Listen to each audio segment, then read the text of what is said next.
नमस्कार दोस्तों। आज मैं आपको वैशाख महात्म्य के 21वें अध्याय का भाषा अनुवाद सुनाने जा रही हूँ। श्री गणेशाय नमः।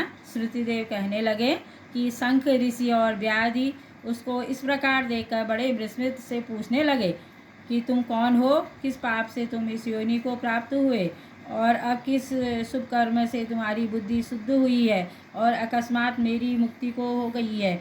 शंख के इस प्रकार प्रश्न पूछने पर वह पृथ्वी पर दंडवत गिरकर सिर झुकाकर और हाथ जोड़कर कहने लगा कि मैं कुशित मुनि का पुत्र रोचन नाम वाला प्रयागराज का ब्राह्मण था।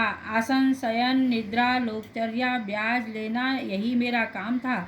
मेरी किसी के प्रति श्रद्धा नहीं थी। इसी तरह से मेरा बहुत समय व्यतीत हो गया। एक समय भगवान के प्रिय वैशाख मास में जयंत नाम का एक ब्राह्मण वहाँ आया और उस क्षेत्र में रहने वाले बहुत से हजारों स्त्री पुरुष उससे वैशाख मास की कथा सुनने लगे। सब लोग प्रातःकाल समय स्नान कर मन लगाकर उनकी कथा सुनते थे। मैं केवल कौतुक देखने के लिए उस सभा में जाया करता था। मैं सिर पर पगड़ी बांधकर पान चबाकर बड़े दंभ से वहां जाकर लोगों से इधर उधर की बातें करता और मन कथा से हटाता था। उसी दोष के कारण मेरी बुद्धि भ्रष्ट हो गई, अवस्था क्षीर्ण हो गई और सन्निपात से मेरे प्राण निकल गए। यमदूत मुझको पकड़कर बड़े भयानक नरक में ले गए और वहाँ 14 मनंतर तक अनेक दुखों को भोगता रहा। उसके पश्चात 84 लाख योनि भोगकर इस रूप में एक वृक्ष के कटोरे में बैठा रहा। देवयोग से उन आपके मुंह से निकली हुई कथा को सुनकर मेरे सब पाप नष्ट हो गए और सर्प योनि छोड़कर दिव्य देव धारण कर आपकी शरण में आया हूँ। मैं नहीं जानता कि आप मेरे कौन से जन्म के बंधु हैं। मैंने तो कभी किसी का कोई उपकार नहीं किया, फिर सज्जनों का संग कैसे हुआ। आप मुझ पर कृपा करिए जिससे मेरी बुद्धि धर्ममय हो और भगवान के चरणों में मेरी प्रीति बने रहे, क्योंकि सज्जनों की संगति कभी वृथा नहीं जाती। मुझसे कभी अधर्म न हो और न किसी से अहंकार हो। मैं सदैव दरिद्र ही रहूं, क्योंकि दरिद्र धन मदांधों के लिए अंजन रूप है। इस प्रकार स्तुति कर हाथ जोड़कर मुनीश्वर के आगे खड़ा हो गया। शंख मुनि से बड़े प्रेम से उसको उठाया और उससे स्पर्श मात्र से सब पाप नष्ट हो गए। फिर से दिव्य रूप धारण कर ब्राह्मण पर कृपा करके सब वृत्तांत कहने लगे कि हे ब्राह्मण, वैशाख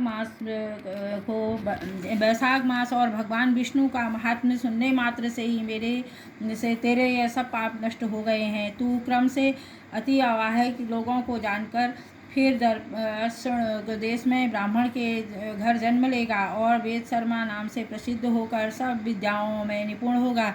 प्रत्येक जन्म में तुझे जाति स्मृति रहेगी और तुम संपूर्ण इच्छाओं को त्याग कर वैशाख धर्म के प्रिय धर्म को करोगे। निष्प्रह गुरु भक्त और जितेंद्रिय होकर उस जन्म में सदैव भगवान की कथा सुनने में तत्पर रहोगे और इस प्रकार तुम सिद्धि को प्राप्त हो जाओगे और सब बंधनों से मुक्त होकर योगियों को भी दुर्लभ मोक्ष प्रद को प्राप्त करोगे। डरो मत, मेरी कृपा से तुम्हारा कल्याण होगा।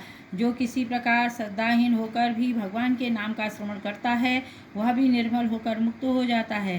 जो श्रद्धापूर्वक जितेंद्र होकर सुनते हैं फिर उनका कहना ही क्या है। जो कोई भक्ति से अथवा द्वेष से भी कथा आदि कहते या सुनते हैं अथवा भगवान की उपासना करते हैं वो सभी मुक्त हो जाते हैं।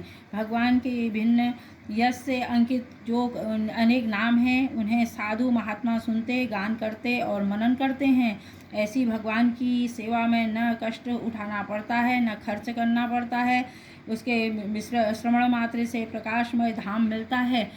उस दयालु परमात्मा की शरण में जाओ, वैशाखोक्त धर्म के कार्यों को करो, इसी से भगवान तुम पर प्रसन्न होंगे। ऐसे कहकर मुनीश्वर चुप हो गए। तब व्याध को देखकर वह दिव्य पुरुष मनुष्य से कहने लगे कि महाराज, मैं धन्य हूँ। आपकी कृपा से मेरे पूर्ण भाग्योदय हो गए हैं। आपने मुझ पर बड़ी कृपा की जिससे मेरी यह दुष्ट योनि चली गई है। ऐसा कहकर वह परिक्रमा कर आज्ञा ले स्वर्गलोक को चला गया। जब संध्या हो गई तो शंख मुनि व्याधि सहित रात्रि को वहाँ ही रहे और शंख मुनि भगवान के अनेक अवतारों और इतिहासों की कथा सुनाते रहे। प्रातःकाल में ब्रह्म मुहूर्त में उठकर शौचादि क्रिया से निवृत्त होकर सूर्योदय से पहले ही स्नान कर संध्या वंदन और तर्पण आदि करके ब्याह को बुलाकर उसके सिर पर प्रोक्षण कर वेद से भी अधिक सुखदायक फल देने वाला राम 2 अक्षर का मंत्र जपने के लिए बताया। शंख कहने लगे कि हे व्याध, विष्णु का नाम अनेक पापों को दूर करने वाला है। इससे हे व्याध, तुम निरंतर राम नाम का जाप करते रहो। राम नाम का निरंतर जाप करने और वैशाखोक्त धर्म करने का पालन करने से तुम्हारा जन्म वाल्मीकि के ऋषि के कुल में होगा और तुम वाल्मीकि नाम से प्रसिद्ध होगे। यह सब बातें व्याध को बताकर शंख मुनि दक्षिण दिशा को चले गए और व्याध कुछ दूर उनके पीछे पीछे जाकर हाय हाय करके वियोग में रोने लगा। तब उस नेत्रों में ओझल न हुए उन्हीं की तरफ देखता रहा। फिर उठकर वन को स्वच्छ कर उस मार्ग पर प्याऊ लगाकर वैशाखोक्त धर्म कर पालन करने लगा। वन के कैथ, पनस, जामुन और आदि फलों को इकट्ठा करता, जूते, चंदन, छतरी, पंखा आदि से पथिक को सेवा करता, उनको बालू का बिछौना बिछाता तथा रात दिन राम नाम का जाप करने लगा। इस प्रकार जन्म बिताकर वाल्मीकि ऋषि कहने लगे।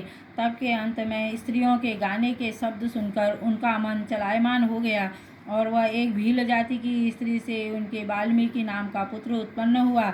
यह वाल्मीकि बड़े ही तपस्वी और यशस्वी हुए, जिन्होंने मनोहर छंदों में संसार के सब बंधनों को काटने वाली राम कथा कही।